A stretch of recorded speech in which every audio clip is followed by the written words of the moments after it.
Greetings, my fellow Bavarian enthusiasts, and welcome to the second video about Munich, where we'll be talking about that part of any German city's history, but also what were the factors that have led to its controversial Nazi past, what were the consequences, as well as how the city tried to clean its name after the war. There will be a lot of information to digest here, but don't worry, cause I, like the great mother that I am, tried my best to chew and pre-digest it for you beforehand, so you can just relax and enjoy learning new stuff while watching my underexposed footage of Munich. Alright, it's the start of the 20th century, some Bosnian Serb had an itchy finger, killed an Austrian duke, and because of that, Germany declared war on the Russian Empire. Pretty simple, right? Oh yeah, and French airplanes bombed Munich.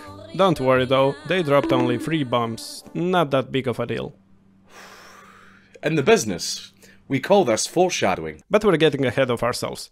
The First World War was approaching its end with the Germans on the losing side, and they were really not happy about that. Mainly because of the draconic reparations they knew they would have to pay, combined with the economic crisis. Thus, the German Revolution began, and it made its way to Munich as well. Prior to that, during the war, Munich was already described as an island of anarchic bohemianism and political radicalism, having an especially unstable political atmosphere exaggerated towards one extreme or the other. And on the wave of the all-going German Revolution, massive protests started all over Munich as well. They were initiated by the Independent Social Democratic Party of Germany, one of its leaders being the charismatic Kurt Eisner, which addressed a crowd of about 60,000 protesters, demanding the immediate end of the war, abdication of the Bavarian king, relief for the unemployed, and an 8-hour workday. Which I mean, cool, I guess. Thank you, Kurt. My lazy blue-collar job ass could never. In any case, Eisner gained the support of the population and managed to scare the monarchy away. The King of Bavaria, Ludwig III, of House Wittelsbach of course, escaped with his family in Austria and later wrote a declaration in which he released all government officials and soldiers from their oath of loyalty to him. The government of Eisner interpreted the declaration as abdication from the throne, and so the People's State of Bavaria was formed. With the withdrawal of Ludwig III, the legendary 738 years rule over Bavaria of Wittelsbachs has finally ended. But let's return to Kurt Eisner, now the Minister-President of Bavaria. This dude lost his popularity extremely fast. First of all, he had no political or administrative experience prior to becoming the head of a state and was loath to give up power. Second of all, he was not a local, he was a drama critic from Berlin. Third of all, he dared to admit to German guilt for World War I. And finally, he committed the cardinal sin of being born a Jew. Those causes led to his assassination, which led to a chain of really cool and frankly cinematographic events, with plots, more assassinations, nervous breakdowns, emergence of 2 rival governments, and the declaration of a brand new state called Bavarian Soviet Republic, which lasted for less than a month, because the previous government came with mercenaries and had a battle against the Soviet Republic soldiers, which they won, and shortly after, on 5 September, Bavaria became part of the Weimar Republic. So yeah, at that time, Munich suffered a lot of turbulence, and it was kinda easy to find a scapegoat in the face of communists and Jew authorities. And you know who hated both of those groups with dedication, and who also happened to live in Munich at the time, and who also fought in the Bavarian army, and who also had only one testicle? It's Hitler. Literally Hitler. You already knew we were gonna speak about him. As any German will immediately point out, Adolf Hitler was an Austrian citizen. He moved to Munich in 1913 in order to evade service obligation to the Habsburg Empire. And yet, he happily joined the Bavarian army at the start of First World War, despite not being from Germany. When he returned to Munich after the war in 1919, Hitler witnessed the political chaos that enveloped the city after half a year of social democratic government.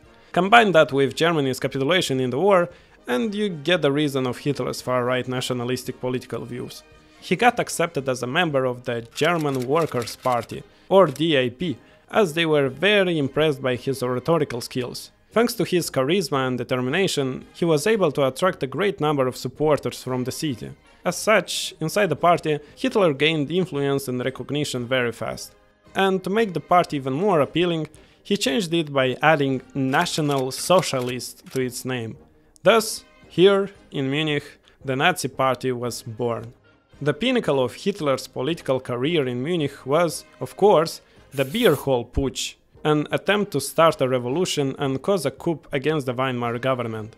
The full history of this event is pretty convoluted and not in the scope of this video, but basically in November 1923, Hitler thought that it would be a great idea to start his revolution by taking hostage the main authorities of Bavaria, who at the time were holding a meeting with their followers in a beer hall. As such, our boy Hitler broke into the beer hall where the meeting was taking place with several armed Nazi members. Shortly after, he was able to turn the frustrated crowd of 3,000 people to his side by doing what he did best, giving speeches.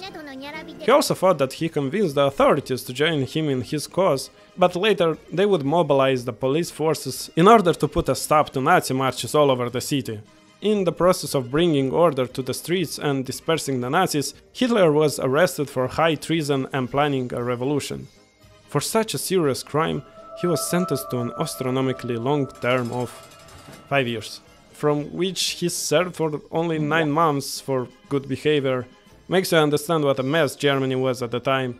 In any case, when Hitler got out, he took the beer hall putsch experience as a lesson that the key to power is not achieved through military means, but rather through manipulating the beliefs of the masses, propaganda, forming him as the cunning political monster as we know him now. Okay, Hitler got in power, blah blah blah. How did that affect Munich in any way? Well, let's fast forward several decades to the future, during the Second World War, when Munich was subject to 71 air raids over 5 years. At the start, they were relatively small, mainly targeting industrial facilities, nothing out of place in wartime. In the first half of 1944, however, when it was becoming more and more clear that the Reich would eventually lose the war, the British and Americans decided to speed things up a little by carpet bombing the hell out of Munich. Why Munich though? Well, first of all, the city is big and pretty close to the Alps, so that makes it easier to find on a plane. Second of all, Munich was, and of course still is, a giant economic center which was fueling the arms industry. And finally, of course, for propaganda purposes, as Munich was unlucky enough to be the city where the Nazi Party was formed and Hitler started his career. So by the end of World War II, more than half of the city was destroyed, and 90% of the old town, with all of its Gothic and Baroque, was transformed into a pile of ruins. Remember our good friends from the previous video? That's how wrecked they looked after the war. Old City Hall, Marienplatz, and of course the Frauenkirche. Do you want to know in which other morbid ways the rule of Hitler affected the city?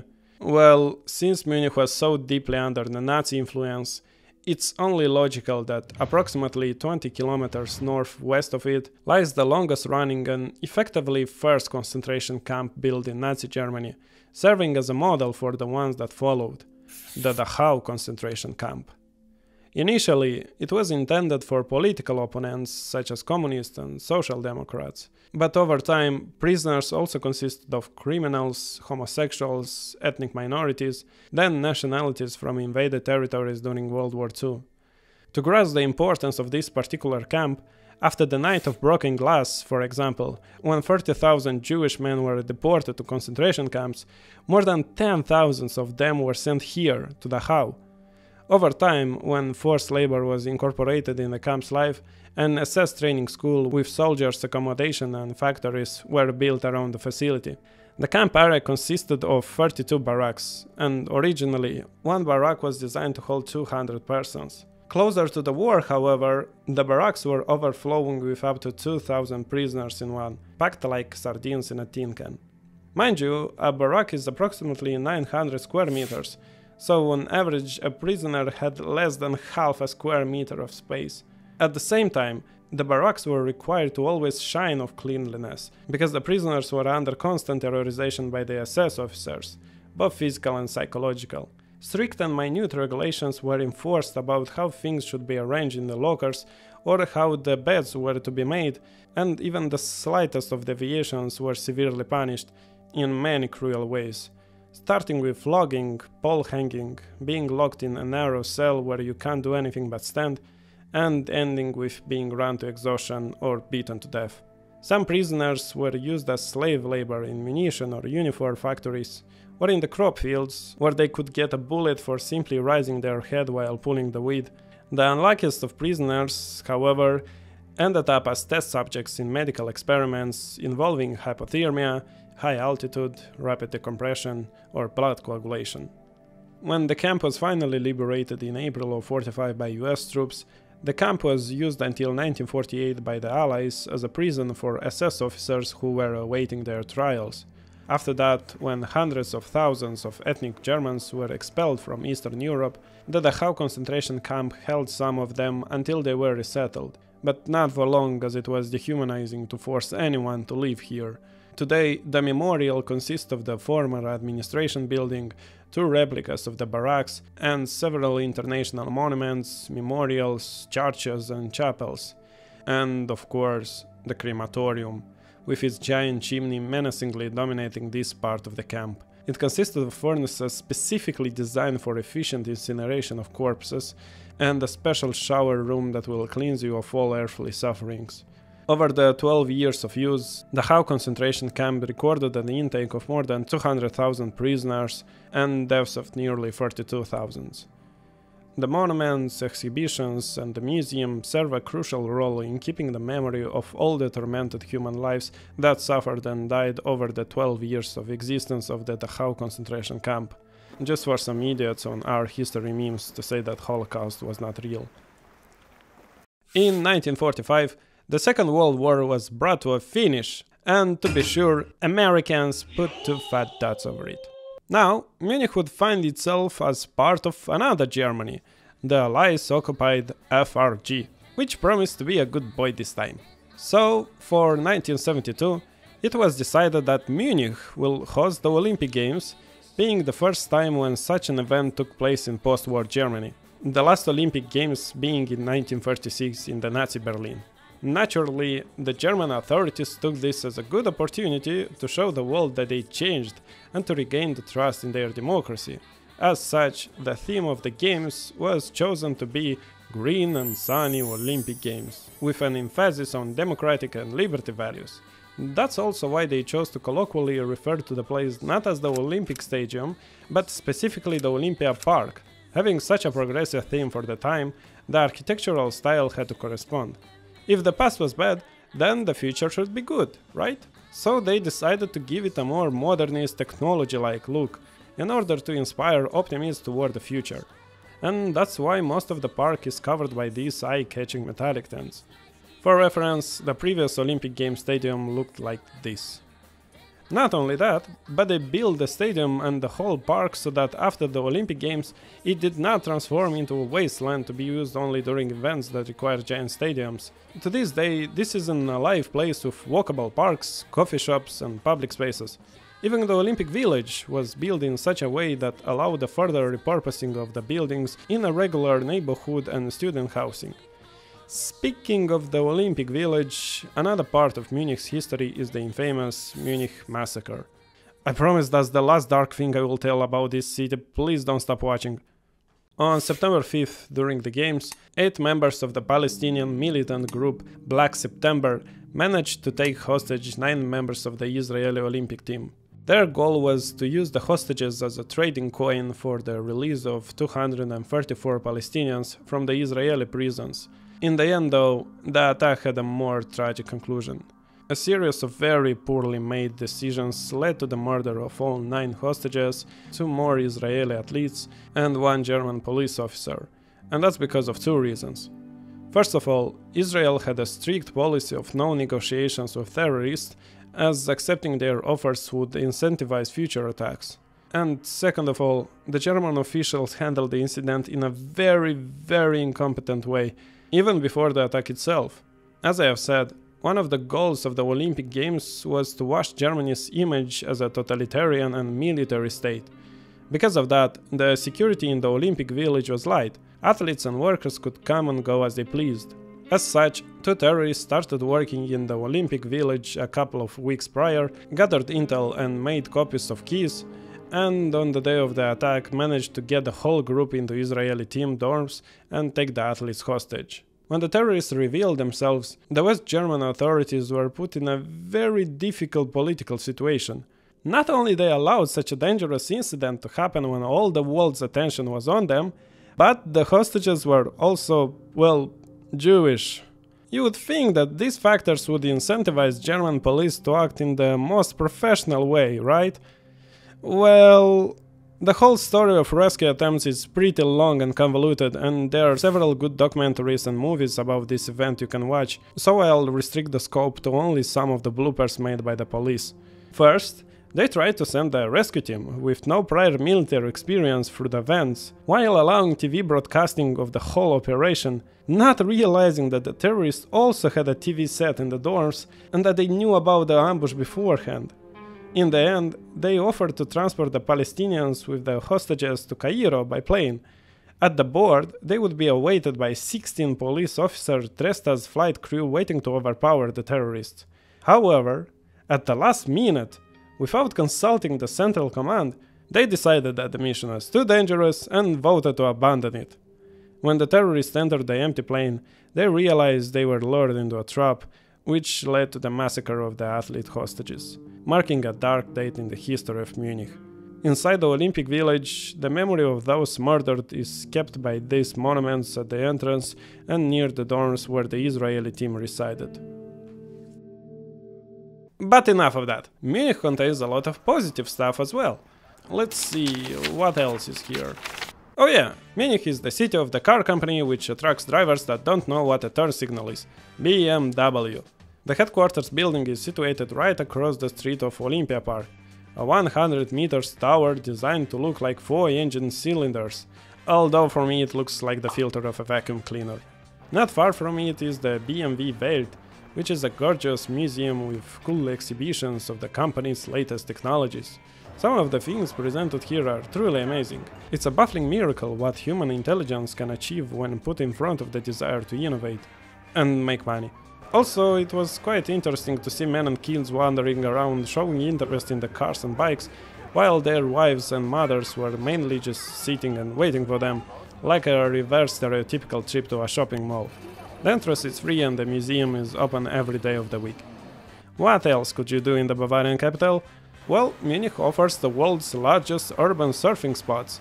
In some places, the Eisbach river flows at 5 meters per second, which is pretty fast.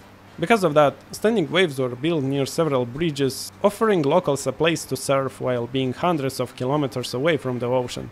The surfing community here comprises thousands of active surfers, so you can be sure that somewhere near you in Munich there is a standing wave, a line of surfers waiting for their turn to ride it, and curious tourists waiting for them to fall in the icy water.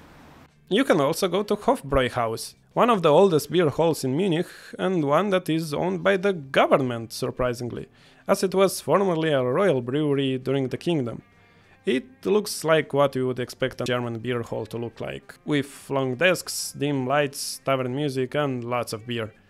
Also, it wouldn't be righteous of me to not mention the murals in the Olympic Village. The part of it that was built for accommodating women athletes, namely these cute 2-story apartments, are one of the university's dorms where the students live, and the administration offered them the liberty to paint the walls in various ways, ranging from abstract and with a national theme, to paintings referencing pieces of media. Many of them are of some Chinese cartoons like that one about living inside the walls or Cory in the house. Must be that the engineering students live here. Besides that, the rest of the neighborhood is charming as well. These high-rise buildings were made in this modern brutalistic style, typical for the 70s, and that also shows in the style of the rest of the city. A lot of the buildings here are from the previous century, and this shows, but of course not in the plaster is falling from the facade way. This architectural style has been imprinted on Munich from the period when the country was going through an economic boom, and it's impressive how well it got preserved. Partially because of the draconic regulations on starting new constructions in the city, but also because of that pragmatic German way of producing quality things. I hope you resisted till the end of these two parts, cause I barely did. The bit of the not so small cities is that they hold so much more complexity in their history and skyline, which can also be at times overwhelming. Nevertheless, Munich should definitely be on your checklist of cities to visit. If not for its past and architecture, then at least to black out yourself at its biggest festival, Oktoberfest.